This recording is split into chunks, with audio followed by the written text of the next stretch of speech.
Any second guessing here about not having Clark on the Olympic team? From me? No. Remember when Cheryl Reeve, the general manager and head coach of the Minnesota Lynx, said she didn't give two shits about Caitlin Clark? Well, guess what? Turns out those two are worth a whole lot of money now. The Minnesota Lynx just pulled the most shameless cash grab we've seen in the WNBA, and it's all because of Clark. As a coach of the home team, there's going to be a lot of people cheering for that other side. I'll get two shits. How about one? Not even one shit.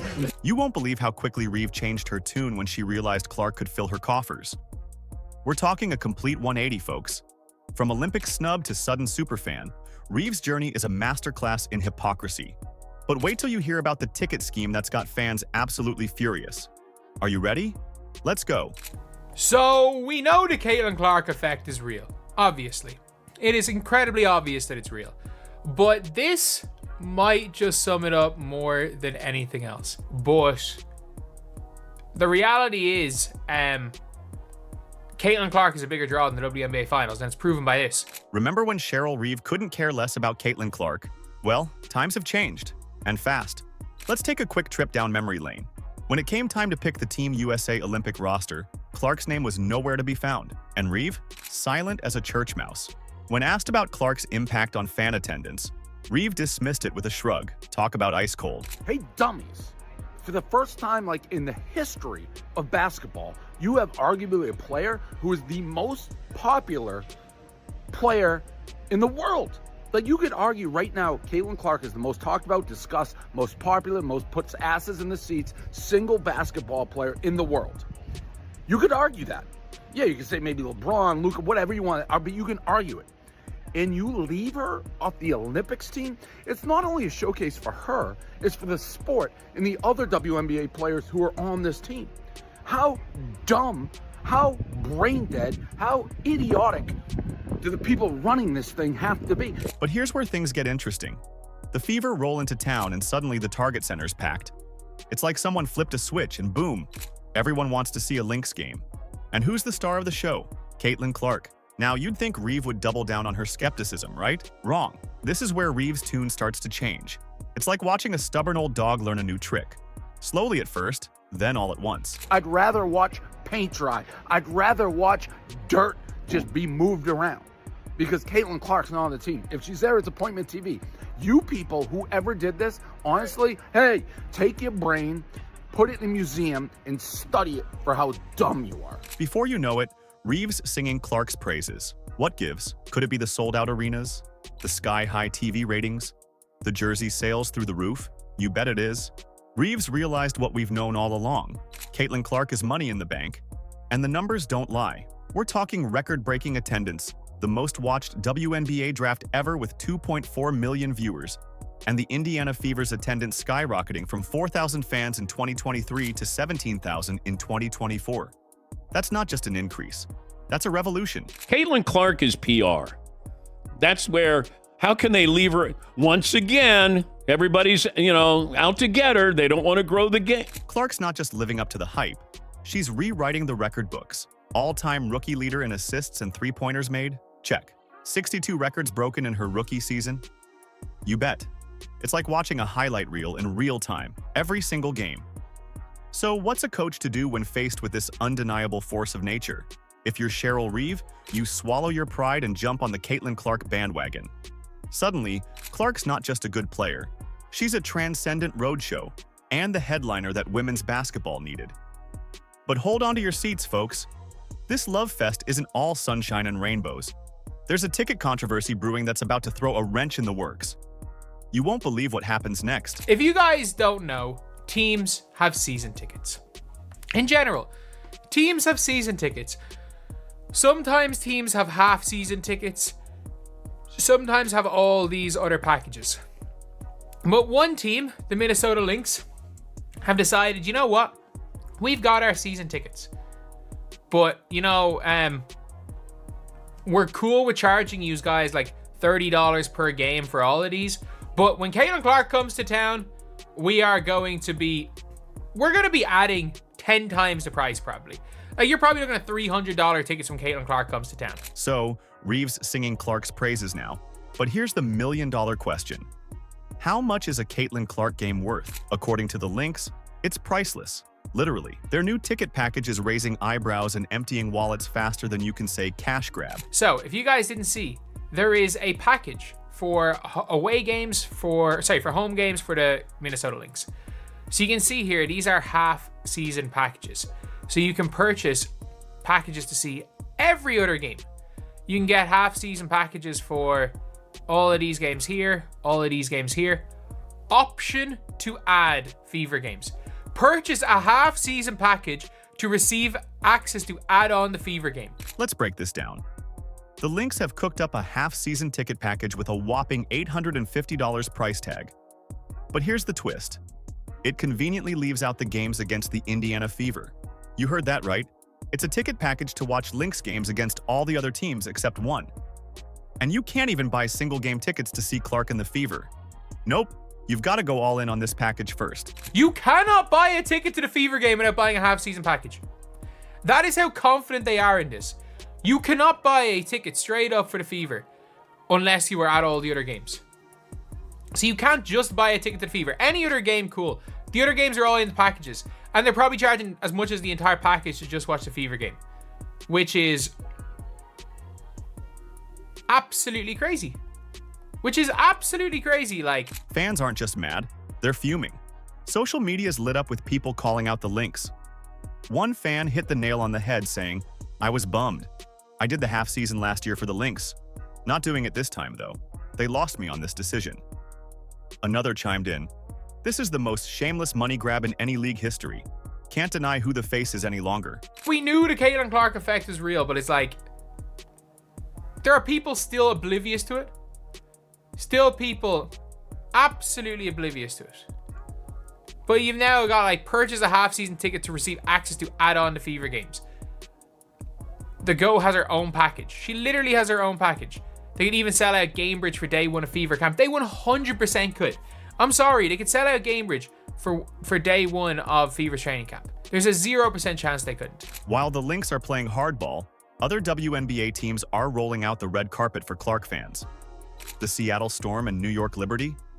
They're including Fever games in their packages. It's like the Lynx are running a basketball speakeasy where the password is, "Show me the money." You know what this reminds me of? It's like when a fancy restaurant suddenly jacks up the prices because they got a good review.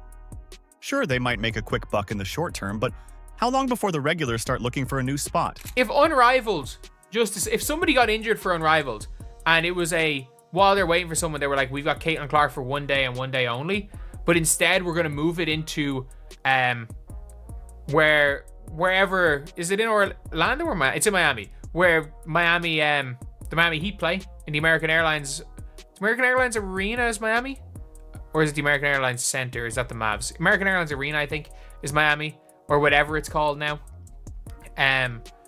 So you could move it to there, Unrivaled, and it would sell out in 10 minutes if she was there for one night and one night only. That's the reality of the situation. Let's be real for a second.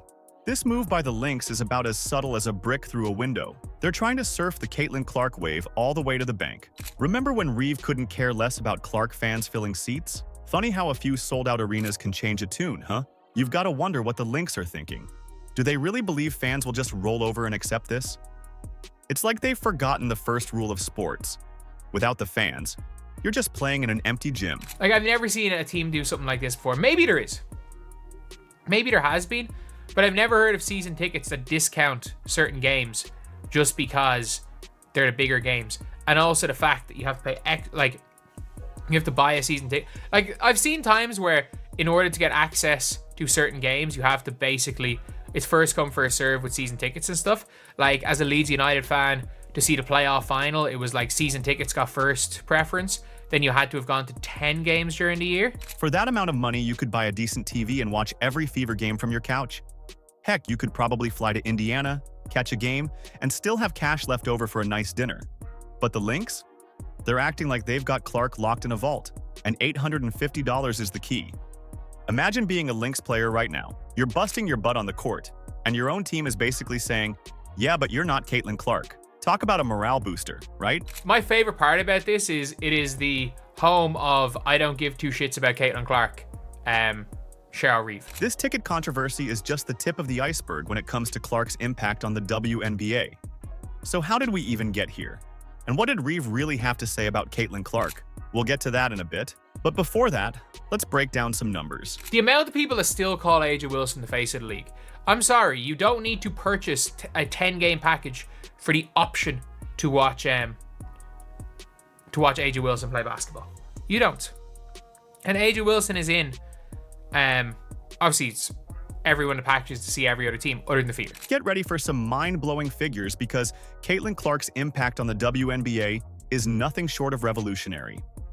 Let's start with the big one, TV ratings. The WNBA just recorded its highest ratings year ever, with Clark at the center of it all. Some of her games are even outperforming NBA games on NBA TV.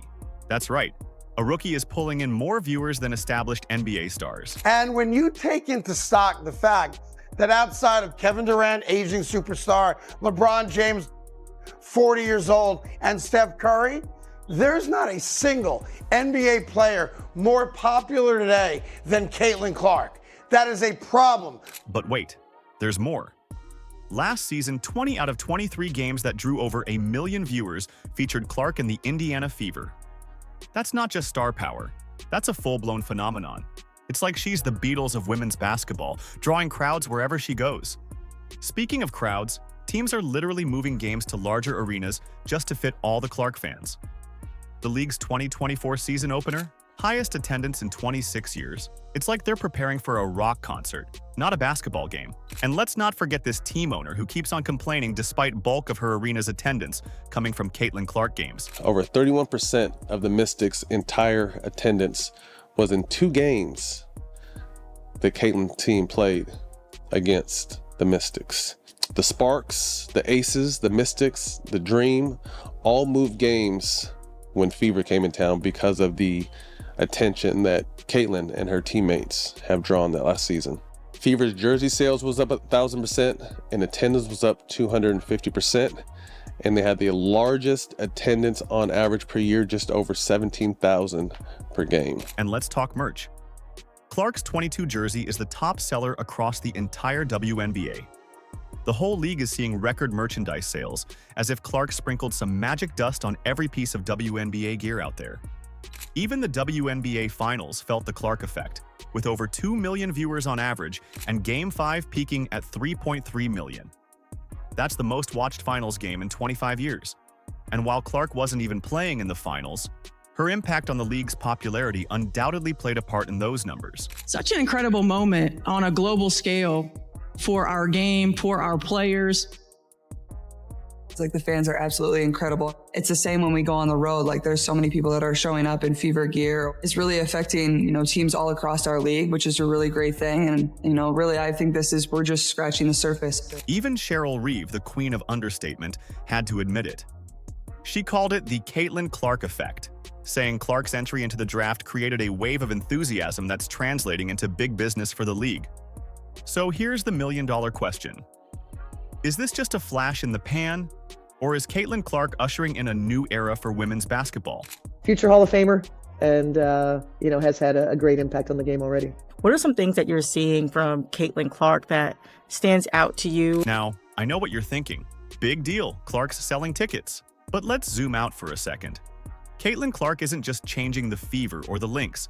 She's reshaping the entire WNBA landscape, and it's happening faster than you can say three-pointer. Think about it. Other teams are watching this ticket fiasco like hawks. You bet they're taking notes and planning their own Clark-centric strategies. We could be looking at a future where every team jacks up prices when Clark comes to town. It's a slippery slope, and fans might end up paying the price.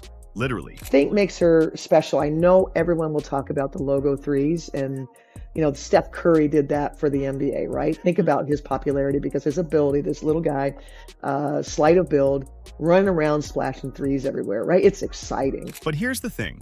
It's not just about tickets. Clark's changing how teams scout, market, and build their rosters. Suddenly, every team's looking for the next Caitlin Clark. It's like the three-point revolution, but for an entire player. And guess what? The players are watching too. They're probably in the gym right now, working on their long-range shots and flashy passes. We could be on the cusp of a new era in women's basketball. More offense, more long-range shooting, more star power. But just sort of, understanding the physicality of the pro game, and likely the FIBA game, when she gets in that space, she will be very targeted towards, I believe, growing her physical strength and her ability to exist in spaces against, bigger, stronger athletes than what she faced in college. So obviously, future Hall of Famer. And, has had a great impact on the game already. But here's the million-dollar question. Is this good for the WNBA in the long run? Are we looking at the dawn of a new golden age? Or is this a bubble that's bound to burst? Some experts are comparing Clark's impact to that of Steph Curry in the NBA. They're talking about how her style could influence how teams scout and build their rosters in the future. We might be looking at a whole new style of play, folks. And it's not just about the on-court action. The WNBA's overall growth, fueled by Clark's popularity, has led to discussions about potential expansion and increased media rights deals. That's big money talk, and it could mean a brighter future for women's basketball as a whole. It is an interesting situation, but what do you guys think? Do you guys think teams should be allowed to do this? It is... Look, all these things are supply and demand at the end of the day. So, no matter what, you really think, no matter what really opinions you have on it, the unfortunate truth of it all is in life, pretty much everything is supply and demand. So the demand is going to be there for the Fever game. So I think Minnesota are going to do that. And I don't think they're going to be the only team to do something like this. Let's talk about you and me, the fans. Because at the end of the day, this whole Caitlin Clark phenomenon is really about the fans. The ones filling the seats, buying the merch, and tuning in to watch history unfold. But here's the reality. Some teams, like our friends at the Minnesota Lynx, seem to think you've got bottomless pockets. But here's the thing. This isn't just about the Lynx. This could be the start of a whole new ballgame across the WNBA. Imagine if every team decided to pull this stunt. Suddenly, seeing your favorite player becomes less of a right and more of a luxury. But the Fever games are just that. They're that big in general, and they're going to be that big of games. That many people are going to want to see them. It's tough to just put it in with a package, because was it the Target Center? I think, is it the Target Center that they played? I was literally there a few months ago, but for that arena, when you can make more money from the Fever game based on tickets than you can for all these games combined, I can kind of see why they're doing what they're doing. Now, I get it. Caitlin Clark is a once-in-a-generation talent. She's bringing in new fans left and right. The WNBA's overall viewership is through the roof, with the highest attendance in 26 years. That's huge. And Clark's games? They're consistently drawing massive crowds and sky-high TV ratings. Let's be real. Being a WNBA fan is about to get a whole lot more interesting, and potentially a whole lot more expensive. It's not just about the ticket prices either.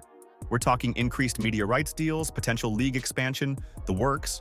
That's great for the league, but what does it mean for you, sitting at home just wanting to catch a game? I don't know if it's right. It's not right.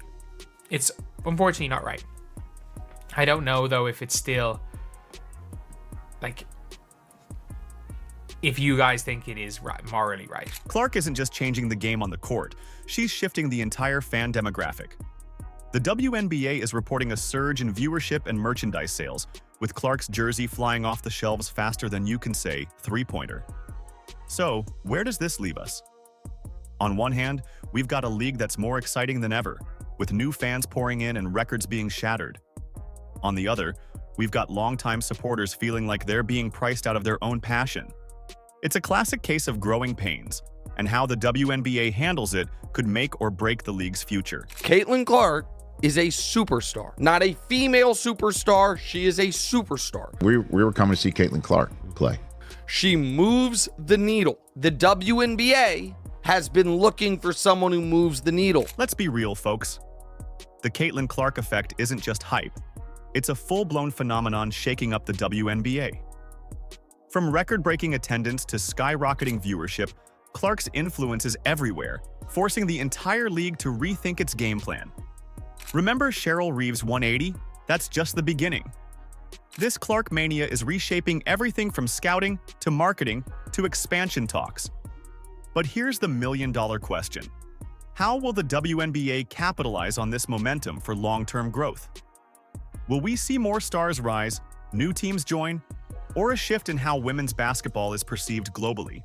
The future of the WNBA hangs in the balance. Are you ready to be part of this game-changing era in women's basketball? Let us know in the comments. Like, subscribe, and turn on all notifications so you never miss out. Click the video on the screen, and we will see you in the next one.